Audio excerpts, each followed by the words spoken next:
Hello friends, welcome back to my YouTube channel Best Online Medical Lectures. Today we are going to discuss about the endocrine pancreas and in particular regulation of secretion of the insulin.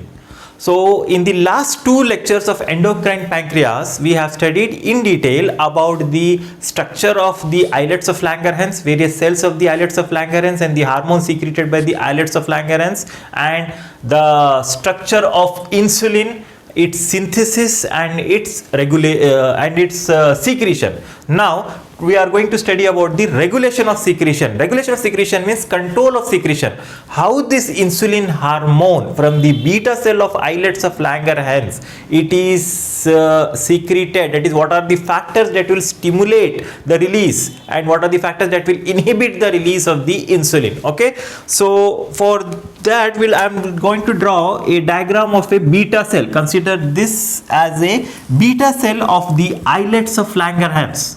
Okay, beta cell of islets of Langerhans, and as you know, we have already discussed in detail that in this beta cell insulin is synthesized and they are stored in the vesicles along with the zinc, that is insulin, along with C peptide. Okay, also there is one more amylin. So, but mainly we are concentrating on the insulin. So, how this insulin from these vesicles which are stored is excreted out or secreted out into the blood vessels. So, what are the factors that will affect the secretion of insulin from the beta cell and what are the factors that will inhibit it? Okay. So, one by one we are going to discuss it. First and the foremost factor is nutrients from the diet. Okay. So, that is the dietary nutrients. So as you know, when we take food, okay, when we take food orally, so this food is ultimately broken down into so many macromolecules and finally into the basic units. So the basic macromolecules are carbohydrates, proteins and fats. So the main units of this is glucose. Carbohydrate unit is glucose. Then we have amino acids, that is proteins. Then fatty acids, that is the fat. From fats, where the basic molecules is fatty acids. That is, when we take all these nutrients through the diet, I will just again one more try to draw a rough diagram of the GI tract, esophagus, stomach, and consider this as an intestine. That is, when we take food orally, so that food will enter into the GI tract and this food is absorbed into the circulation, that is the blood circulation, that is all these nutrients enter into the blood circulation, it is glucose, amino acids and fatty acids, that is ultimately after digestion and absorption.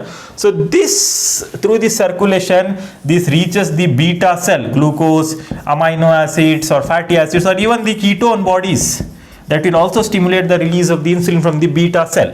But the powerful stimulant of the release of the insulin from the beta cell is glucose molecule. Okay, so in the last lecture of synthesis and secretion, we have studied how glucose molecule will stimulate the release of insulin. Here I'll just briefly, once again I will revise it. So on the surface of the beta cell, as you know, there is the receptors. These receptors are basically the glucose transporter. So here it is known as GLUT2, glucose transporter 2. It is insulin independent transporter. So this type of transporter is also present in the liver, intestine and kidney apart from the beta cell. So this GLUT2 receptor has the domain for the glucose molecule. So once the glucose molecule binds with this, since the glucose molecule is a larger molecule and is a polar molecule, so it can't enter directly or diffuses directly into this lipid bilayer of the beta cell. So it will bind to the receptors, this GLUT2 receptors domain. So some conformational change takes place and ultimately glucose enters into the beta cell. So this glucose undergoes metabolism. So firstly the glycolysis, it will get converted into pyruvate or pyruvic acid. Then again it will undergo the tricyclic cycle, that is the Krebs cycle, and also the oxidative phosphorylation.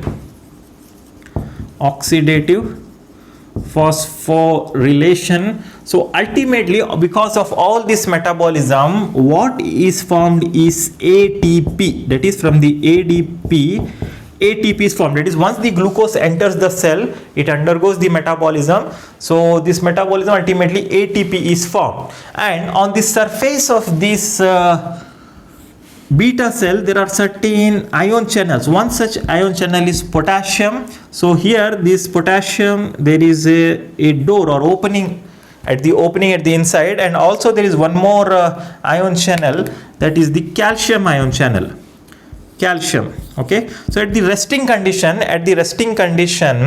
this potassium door is open, that is, this will be open and potassium will get leaked out. Okay, leaked out, and the calcium channels are usually closed at the resting condition. But once the glucose enters into the cell and there is increased formation of this ATP, so this ATP will closes this potassium channels, and once this potassium channel is closed, so potassium will not leak outside the cell and more of the positive charge remains in the cell. That means cells become depolarized. Because of this depolarization, these calcium channels open. So these calcium channels are voltage sensitive calcium channels, and these potassium channels are ATP sensitive. So once the ATP sensitive potassium channels are closed due to the increased ATP, so it causes the depolarization of the cell because the positive charge remains inside, and because of that depolarization, this voltage sensitive calcium channels open and calcium enters inside the cell, and these calcium molecules drag these vesicles of the insulin, and ultimately insulin is secreted out into the blood vessel. Insulin along with the C-peptide in equimolar quantities. Okay, insulin and C-peptide. So this is how insulin is released due to the stimulation by the glucose on the beta cell. So glucose is very important stimulant for the release of the insulin. Along with that, also one more molecule known as amylin is released. Okay, so not only glucose, other nutrients like amino acid which is absorbed from the food, that also stimulate the glucose, they also stimulate the release of the insulin. Mechanism is almost same. They increases the metabolism and increases the ATP, and they release this insulin molecule. So lysine and arginine, so this in particular, this amino acid will stimulate more of the beta cells to release the insulin. Then even the fatty acids and ketone bodies also stimulate. Okay, so this is how the nutrients will stimulate the release of the insulin. So at this point, certain drugs, oral hypoglycemic drugs that we used in diabetes mellitus, like sulfonylureas, example tolbutamide, glimepiride, glycoside, they will block these potassium channels and depolarize the cell, and there is opening of the voltage sensitive calcium channels and insulin is released. That is, they help in release of the insulin. Also, newer drugs like meglitinides, like repaglinide and nataglinide, that also causes the release of the insulin by blockage of these potassium channels. We have discussed this thing, the same thing in the last class. Okay, I have just briefly explained this once again. Now this is the first factor that will affect the insulin release. Now the second factor that will affect the release of the insulin from the beta cell. So first is the diet. So diet, glucose, amino acid, fatty acids, or even the ketone bodies that will affect. Now the second factor is incretins. Now what is this incretins? So this incretin also stimulate the release of the insulin from the beta cell. All these nutrients also stimulate the release of insulin from the beta cell and incretins. Now what is this incretins? So incretins are the polypeptides or peptides or protein molecules or protein hormones which are secreted by the epithelial cells of the intestine. So in the intestine or gastrointestinal tract, some hormones are secreted into the blood vessel, that is the GI hormones, gastrointestinal hormones, that are protein in nature. So that group of hormones, not one hormone, that group of protein hormones which are secreted by the epithelial cells of the GI tract into the circulation in response to the diet, that is once once someone takes food, that in response to the food, so these protein molecules are released into circulation, and again that will go and stimulate the beta cells to release the insulin. That group of molecules are known as incretins. Okay, so how this concept of incretin was developed? So one fact was observed, that is, when someone takes the glucose orally, okay, when someone takes the glucose orally, and after some time when we measure the insulin level, so glucose causes the stimulation of the insulin release, so naturally insulin level is increased. Okay, now for the same person, glucose is injected IV by IV route, okay, instead of oral route, glucose is injected in the IV route. What we expect, again there is a rise in the insulin, but one interesting thing that was noted was the level or the amount of the insulin released or secreted by the beta cell, it is more when the glucose is taken orally as compared to the IV route.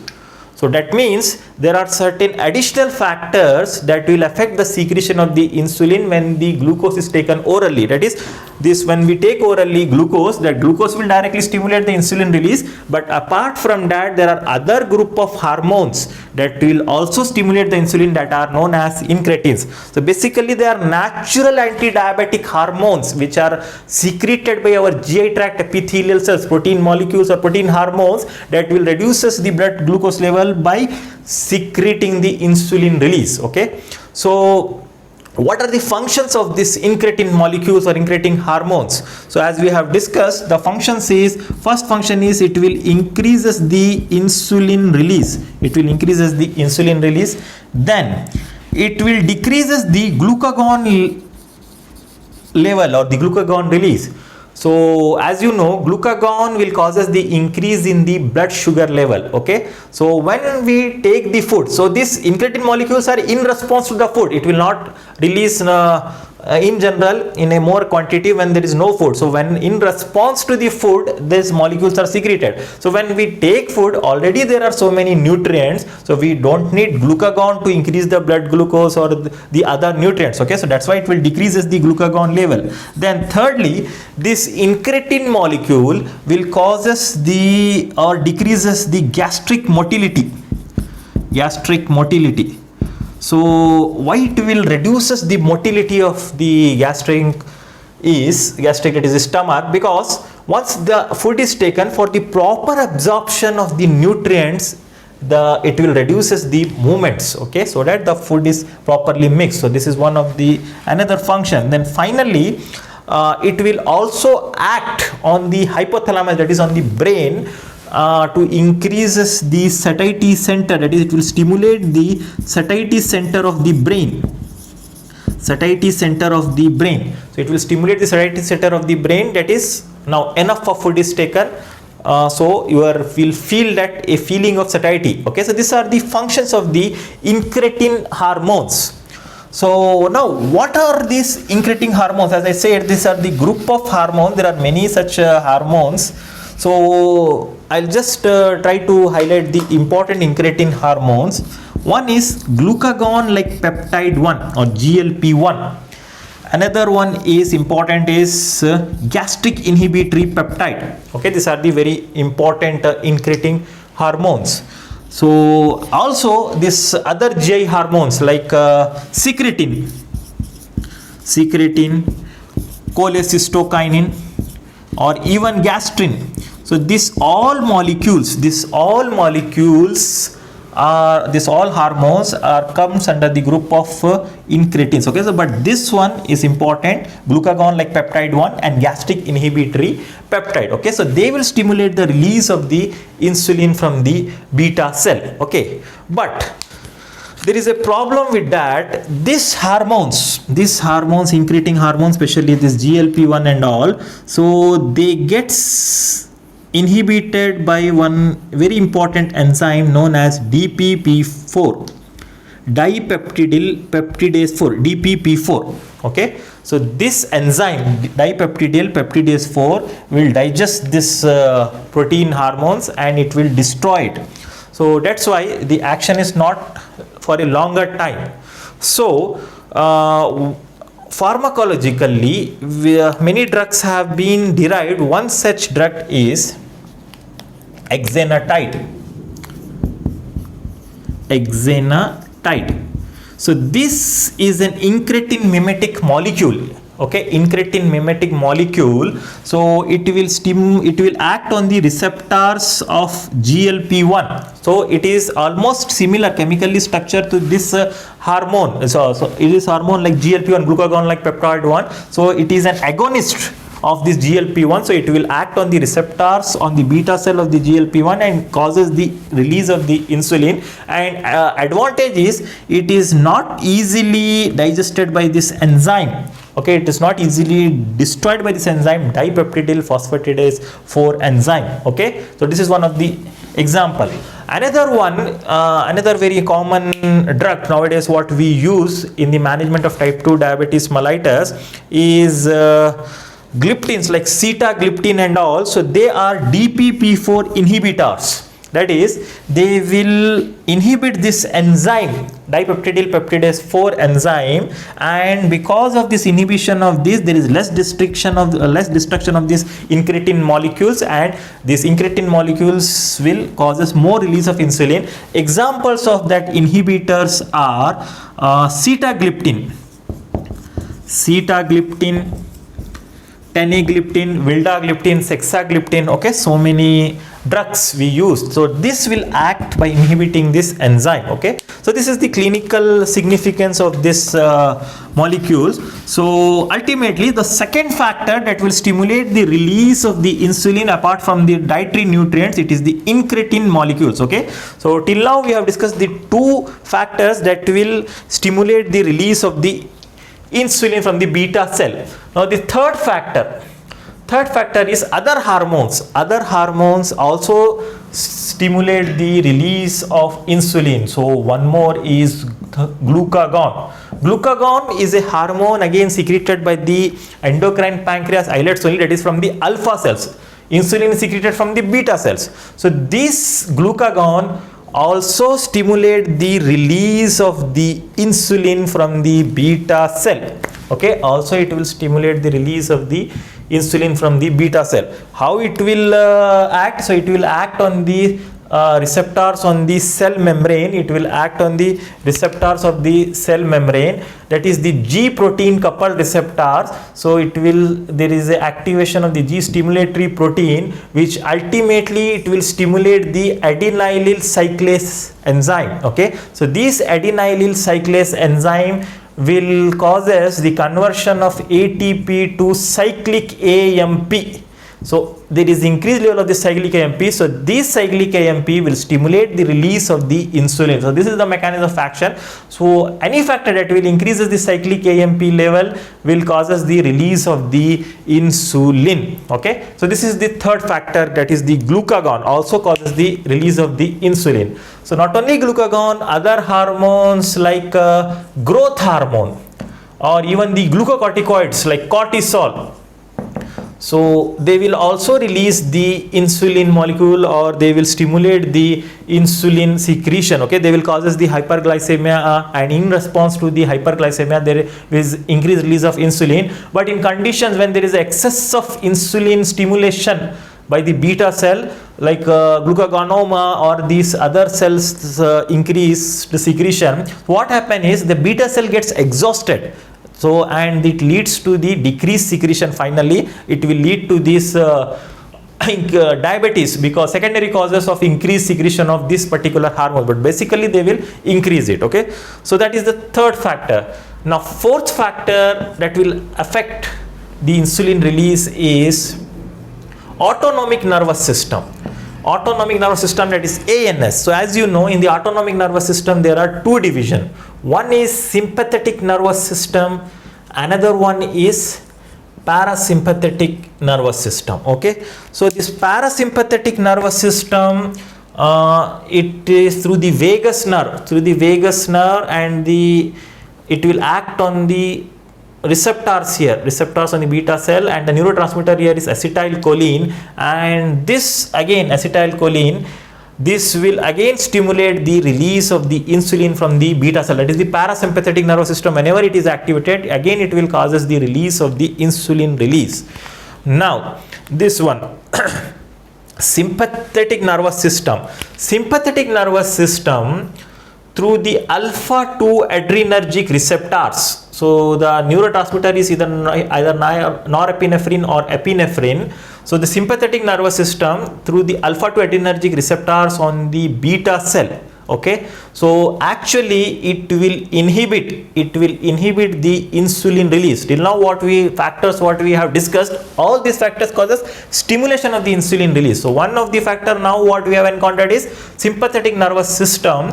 When it reacts with the alpha receptor, it is when it act through the alpha receptors through the norepinephrine or epinephrine neurotransmitter, it will inhibit it. Again the mechanism is through this G protein coupled receptors.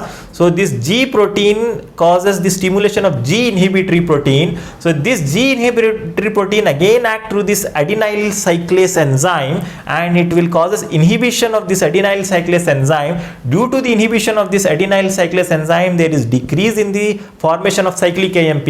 So decrease in the cyclic AMP formation, again it will causes the inhibition of the release of the insulin molecules. Okay, interestingly, sympathetic nervous system through the beta 2 receptors, okay, it will stimulate the release of insulin, but overall effect is inhibition, because the total number of the alpha 2 receptors is more as compared to this beta 2 receptors on the surface of the beta cell. So the main sympathetic nervous system, so sympathetic nervous system usually it is increased in conditions like whenever there is a stress. Okay, whenever there is a stress, there is a excess of trauma, fever, severe infection, or shock, anything, in that condition it is released, and at that time we need glucose, that is hyperglycemia. So that's why it will reduce the secretion of insulin so that blood glucose level is increased. So sympathetic nervous system through the alpha 2 adrenergic receptor will inhibit the insulin release. Okay, now the last one very important hormone that will inhibit the insulin release, that is the insulin release, the hormone is somatostatin. Again, this somatostatin hormone, it is secreted by the endocrine pancreas itself, that is from the D cells or the delta cell. So it will causes the inhibition of the insulin release. So somatostatin generally inhibit even the glucagon.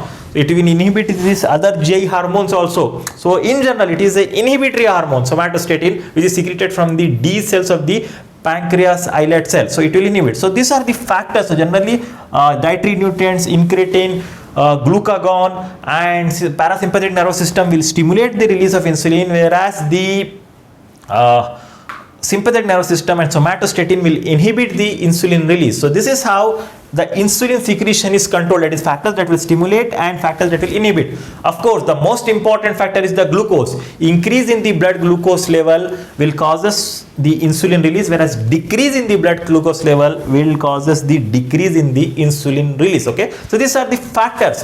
Finally, I would like to tell about the nature of secretion of the insulin in response to the glucose.